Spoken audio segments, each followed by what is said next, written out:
Olá, hoje é quinta-feira, 24 de setembro de 2020. Eu sou Leila White e essa é a segunda edição do dia do Boletim de Notícias da DW Brasil, transmitido diretamente da Alemanha.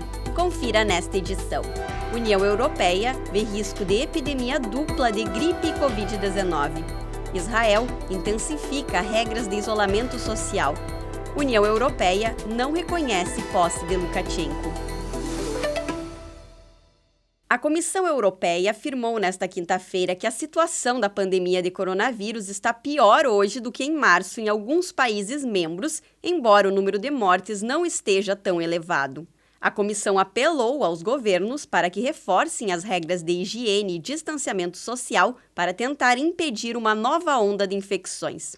A comissária europeia de saúde, Stella Kyriakides, disse ver riscos de uma epidemia dupla de Covid-19 e gripe com a proximidade dos meses frios. Kyriakides pediu aos governos europeus que encorajem as populações a tomarem vacinas contra a gripe.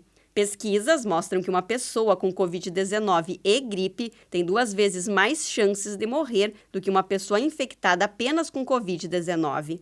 No total, a Europa tem mais de 3 milhões de casos confirmados do novo coronavírus e mais de 187 mil mortes. Vários países começaram a reimpor regras de distanciamento para tentar evitar um avanço descontrolado da epidemia.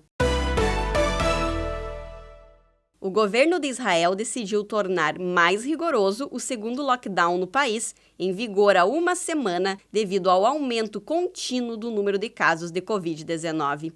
A partir das 2 horas da tarde desta sexta-feira, as sinagogas serão fechadas, com exceção das celebrações do Yom Kippur.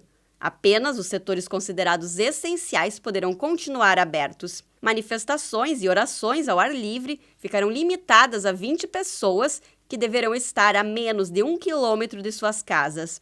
As medidas devem durar pelo menos 2 semanas. Israel é um dos países com a maior taxa de contaminações por coronavírus nas últimas semanas. Na quarta-feira, foram registrados mais de 6.800 casos, um número bastante alto para um país de cerca de 9 milhões de habitantes. Críticos do governo dizem que o primeiro-ministro, Benjamin Netanyahu, intensificou as restrições apenas para conter os protestos que ocorrem há alguns dias contra o seu governo. No total, Israel já registrou mais de 200 mil casos de Covid-19 e mais de 1.300 mortes. Mesmo a milhares de quilômetros de distância de qualquer foco de Covid-19, o navio quebra-gelo de pesquisa alemão Polar Stern teve sua operação impactada pela pandemia do novo coronavírus.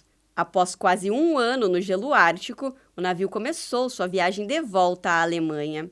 Por causa da pandemia, a logística da pesquisa foi impactada. Revezamentos na tripulação não puderam ocorrer como planejado, navios de abastecimento atrasaram ou não puderam atracar e voos para apoiar os cientistas não aconteceram. O navio de pesquisa deve chegar ao porto de Bremerhaven em 12 de outubro. A expedição é a maior já organizada no Ártico e partiu da Noruega em 20 de setembro de 2019. O objetivo era realizar medições extensas no gelo, no oceano e na atmosfera. Mais de 70 institutos de pesquisa de quase 20 países e centenas de pesquisadores estiveram envolvidos. Os pesquisadores esperam que as pesquisas forneçam novos dados sobre as mudanças climáticas do mundo. 2 policiais foram feridos a tiros em Louisville, no estado americano do Kentucky, na noite desta quarta-feira. O incidente ocorreu durante protestos contra a decisão das autoridades de não acusar ninguém pela morte da afro-americana Breonna Taylor, baleada por agentes da polícia em seu apartamento em março.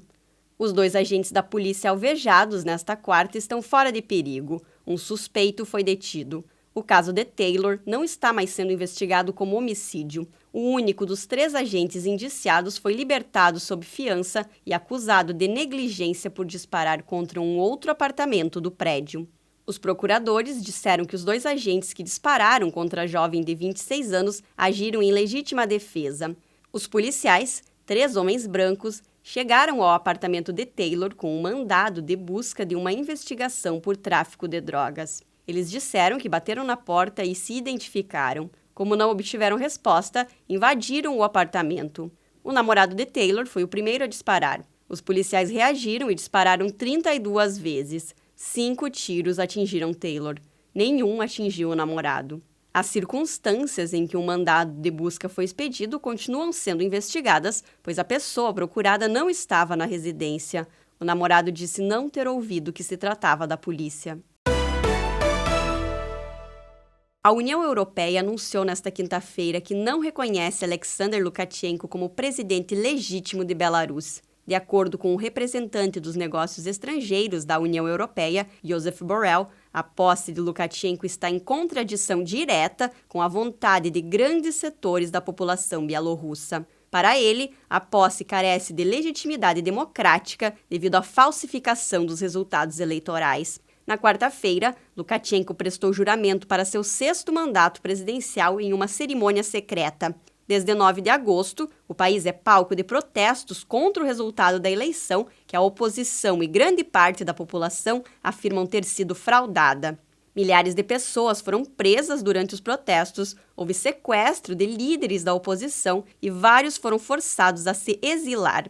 Lukashenko está há 26 anos no poder e é conhecido como o último ditador da Europa.